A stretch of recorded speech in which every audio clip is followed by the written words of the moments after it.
I am Shivi Saxena, TGT from Gyandeep Senior Secondary Public School. Students, मैं आपके सामने ये पैटर्न लेकर आई हूँ. फॉर एग्जाम्पल, आप इस तरीके से पैटर्न बना सकते हो. आफ्टर कंप्लीट योर सिलेबस, पूरा कंप्लीट सिलेबस होने के बाद में आप इस तरह से पैटर्न और टेबल बनाएंगे. जो बच्चे पुराने हैं अपने स्कूल के, वो बच्चे इसको समझ सकते हैं, उनको मालूम है ये किस तरह से बनाया जाएगा. मैं आपको केवल, आप इसमें ना तो राइटिंग देखेंगे, ना ही आप इसमें ये देखोगे कि किस तरीके से लिखा गया है, आप किसका नाम है ये, इससे भी कोई मतलब नहीं है. केवल आपको मैं एक एग्जाम के रूप में बता रही हूँ कि आप इसे समझ सको कि हमें पैटर्न किस तरीके से बनाना है. ठीक है बच्चों, सबसे पहले आप पैटर्न हेडिंग डालेंगे. जो नए बच्चे हैं, दूसरे स्कूल से आए हैं, वो भी नहीं समझ पाते होंगे, तो उनके लिए बताना जरूरी होता है. तो आप पैटर्न बनाओगे. सबसे पहले उसमें लॉन्ग क्वेश्चन, शॉर्ट क्वेश्चन डालेंगे. फर्स्ट पर, second MCQs, true false, glossary, give reasons and matching, distinguish between, name them, name the following. इसको कर लीजिए, नेम द फॉलोइंग. ठीक है.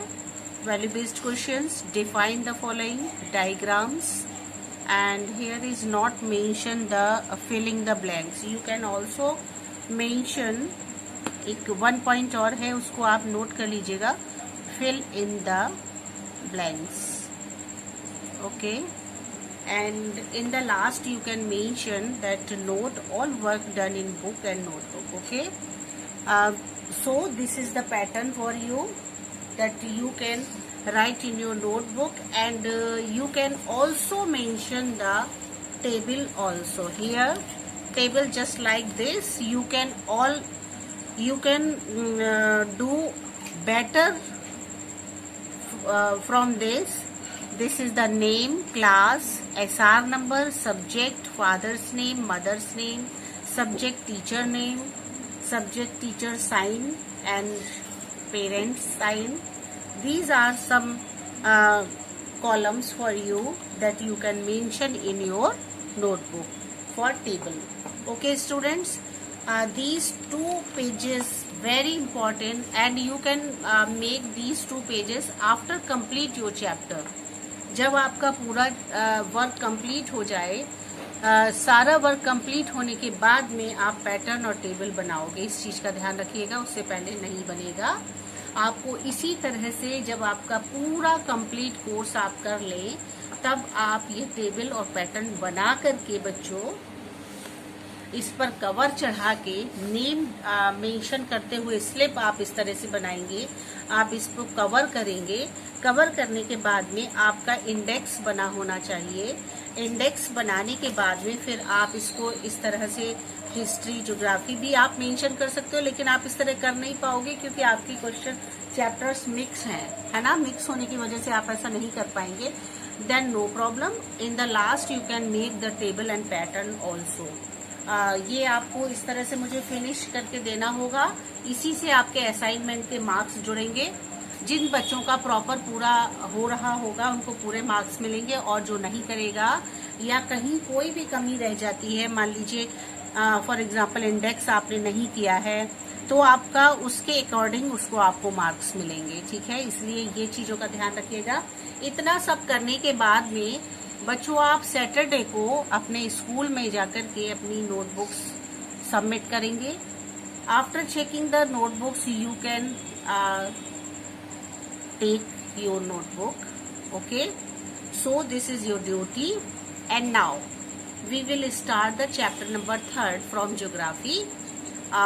We will not start this chapter, but we will remind this chapter. Okay, आप already ये chapters कर चुके हैं, केवल हम एक बार फिर से रिपीट कर रहे हैं सारे चैप्टर्स, जिससे कि आपको याद आ जाए कि आपने क्या पढ़ा था. Motions of the earth. कौन कौन सी मोशन है, गतिविधियां हैं अर्थ की, जो हमारे अर्थ को जरूरी है, जिससे हमारे 12 मंथ्स तक हमारे सीजन्स, डे एंड नाइट, आपका टाइम, स्टैंडर्ड टाइम, ये सब किस तरीके से बनता है, और किस तरीके से चेंज होता है, ये सारी चीजें आपको इस चैप्टर में बताई गई थी। ठीक है, rotation of the earth. Rotation क्या होता है? रोटेशन आप जानते हो, जो हमारी अर्थ सन का चक्कर लगाती है पूरा, वो हमारा रोटेशन के अंतर्गत आता है। रिवॉल्यूशन जो अपनी धुरी पर होने पर इस तरह से यहाँ मूव करती है, वो आपका कहलाता है रिवॉल्यूशन। रोटेशन से बच्चों इफेक्ट क्या होता है? अगर रोटेशन होता है तो उससे डे और नाइट बनते हैं।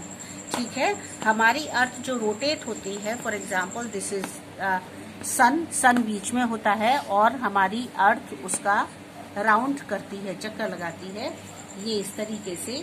और इसके बाद जो अर्थ की डायरेक्शन फेस उसका सन की ओर होता है, वहां पर नाइट होती है, और जो बैक साइड होती है वहां पर रात होती है। ठीक है, इस तरह से ये चेंजेस होते हैं, ये आप बहुत अच्छे से समझ चुके थे। फिर हम जब और आगे बढ़े थे बच्चों, तो इसमें हम लोगों ने बहुत सारी चीजें ऐसी देखी थी जो हमारे अर्थ को किस तरीके से सर्किल ऑफ इल्यूमिनेशन के अंतर्गत लेकर आते हैं। आपने देखा था ये हमारी अर्थ है, ये अर्थ का एक्सिस होता है। इसके अलावा इसमें आर्कटिक सर्कल ये ऊपर वाले पार्ट में आपका आता है, और ये आपका सदर्न हेमस्फीयर होता है, ये नदर्न हेमस्फीयर होता है। मतलब ये साउथ डायरेक्शन, ये नॉर्थ डायरेक्शन, ये ईस्ट है, ये वेस्ट है। ठीक है, तो आर्कटिक सर्कल हमारा ऊपर वाले पार्ट में, फिर ट्रॉपिक ऑफ कैंसर, फिर इक्वेटर बिल्कुल बीचों बीच में होता है। हमारी अर्थ थोड़ी सी टिल्टेड होती है ना, टिल्टेड होती है मतलब झुकी होती है, बिल्कुल सेंटर में नहीं होती है, बल्कि वो थोड़ा सा झुकी हुई होती है, जस्ट लाइक दिस। तो उससे क्या होता है, हमारा इक्वेटर थोड़ा सा यहाँ चला जाता है, बजाय यहाँ होने के वो नीचे आता है, और फिर इस तरीके से यहाँ ऐसे बनता है। ठीक है, इक्वेटर। तो this is the equator and tropic of Capricorn and in the last Arctic circle. आपने ये सब कुछ इसमें ऑलरेडी देख लिया था। फिर रिवॉल्यूशन की बारी आई, तो इसमें भी आपने बहुत कुछ देखा था कि रिवॉल्यूशन हमारे अर्थ पर क्यों जरूरी होता है। तो रिवॉल्यूशन में आपने देखा, रिवॉल्यूशन के कारण ही हमारे सीजन्स चेंज होते हैं। जिस तरह से रोटेशन से दिन और रात चेंज होते हैं, इसी तरीके से रिवॉल्यूशन से क्या होता है बच्चों, सीजन का चेंज होता है। जैसे ये सन है, ठीक है, इससे समझ लेते हैं।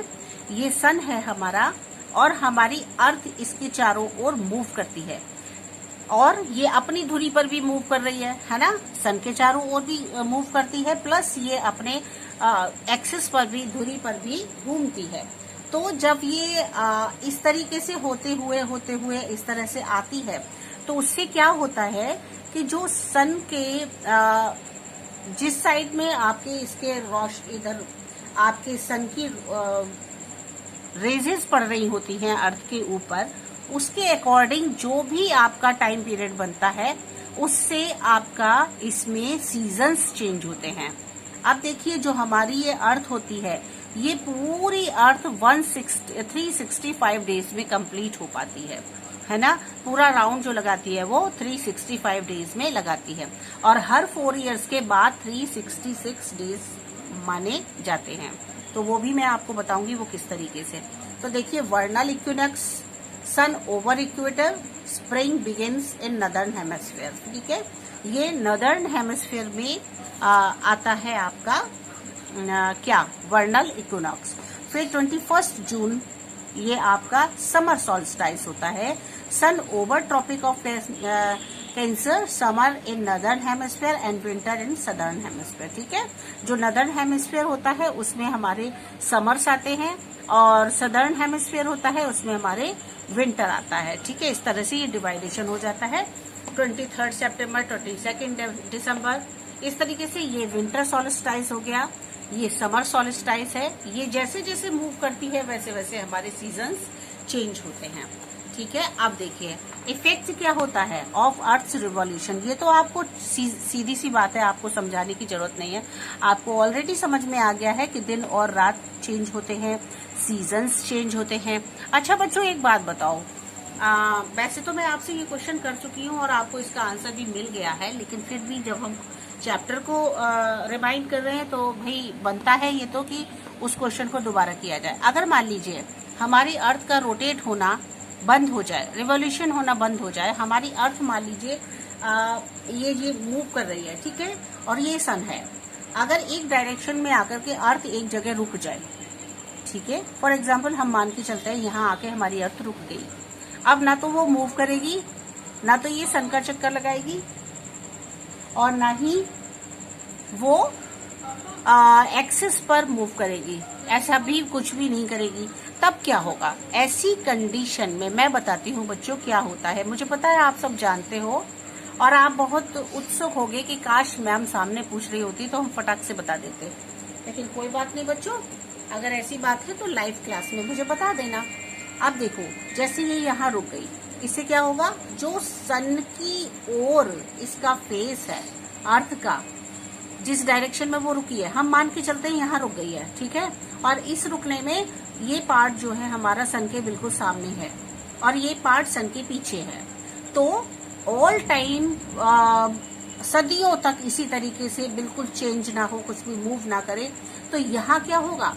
एक्सट्रीम हीटनेस हो जाएगी, क्योंकि सन की रेजेस इस पर पड़ रही हैं और वो पड़ती रहेंगी, क्योंकि ये मूव नहीं करेगी और ये इस तरह से पड़ती रहेंगी, और रेजेस पड़ने की वजह से इतनी ज्यादा हीटनेस हो जाएगी कि यहाँ पर लाइफ का सरवाइव करना बिल्कुल इम्पॉसिबल हो जाएगा। जस्ट लाइक हियर, इधर भी ऐसा ही होगा। इधर क्या होगा? सन की रेजेस बिल्कुल नहीं पड़ेंगी, तो वार्म जो यहाँ पर कोल्डनेस है धीरे धीरे धीरे धीरे फ्रीजिंग पॉइंट तक पहुंच जाएगा, और उससे क्या होगा? फिर लाइफ का सरवाइव कर पाना इम्पॉसिबल यहाँ भी हो जाएगा, और फिर धीरे धीरे धीरे धीरे लाइफ बिल्कुल खत्म हो जाएगी।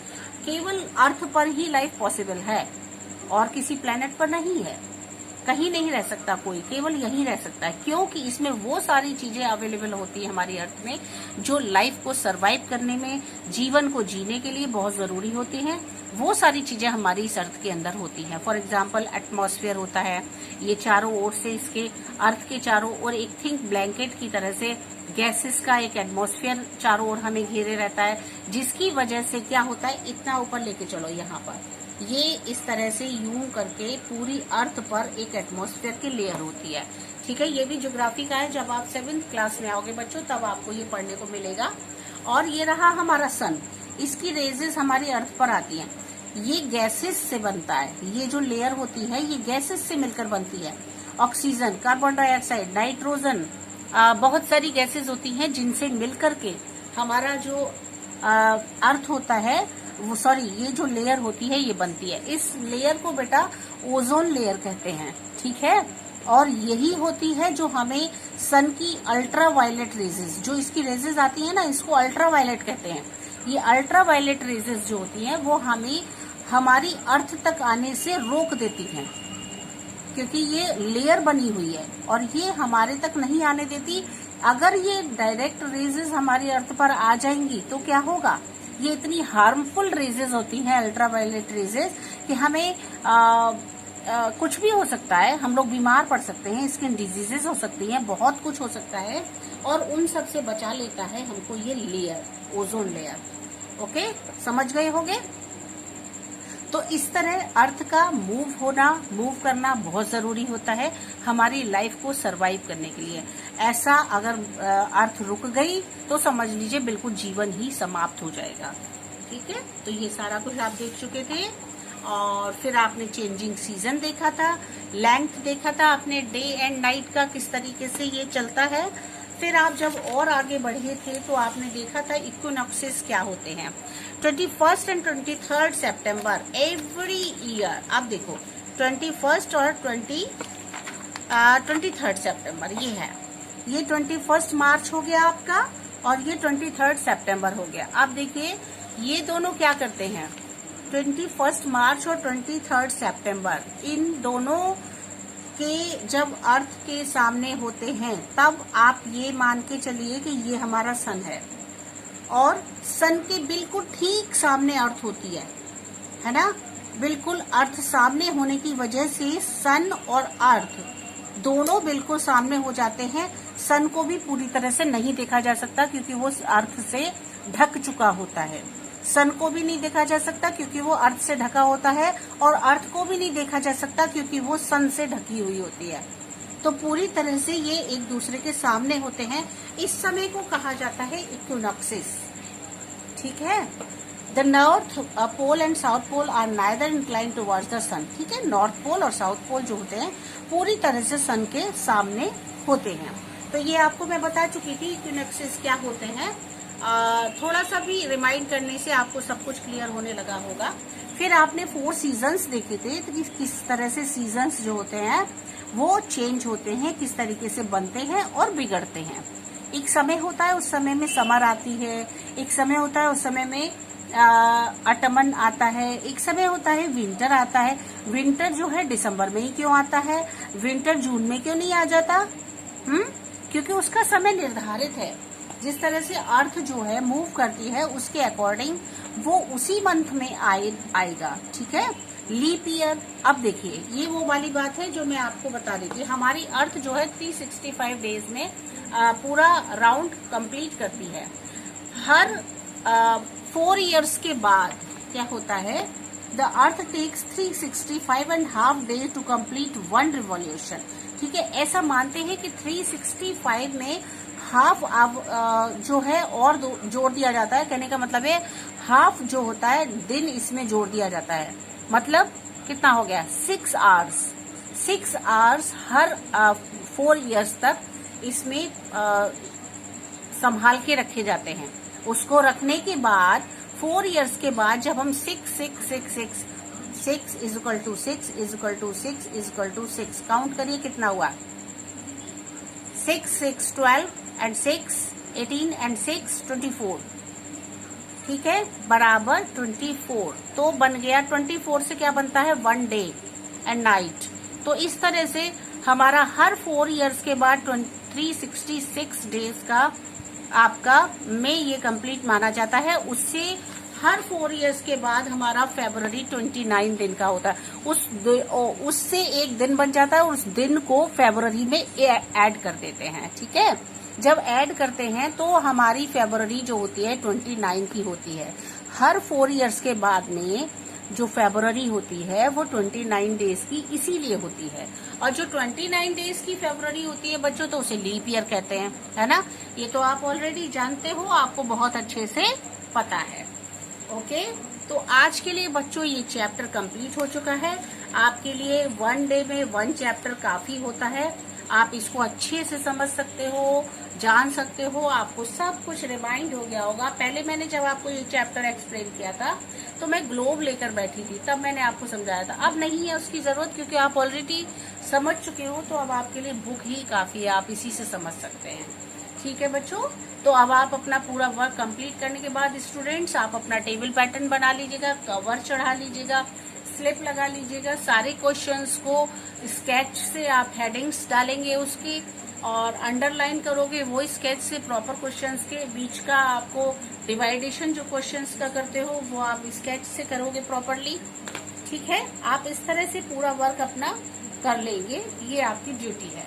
और स्टूडेंट्स अच्छे से रहिएगा, अपने घर पर अपने पेरेंट्स को बिल्कुल परेशान नहीं करना है, उनका ध्यान रखना है, उनका कहना मानना है, हेल्दी फूड खाना है, और इसके साथ साथ अपनी एजुकेशन, अपनी पढ़ाई का पूरा ध्यान रखना है।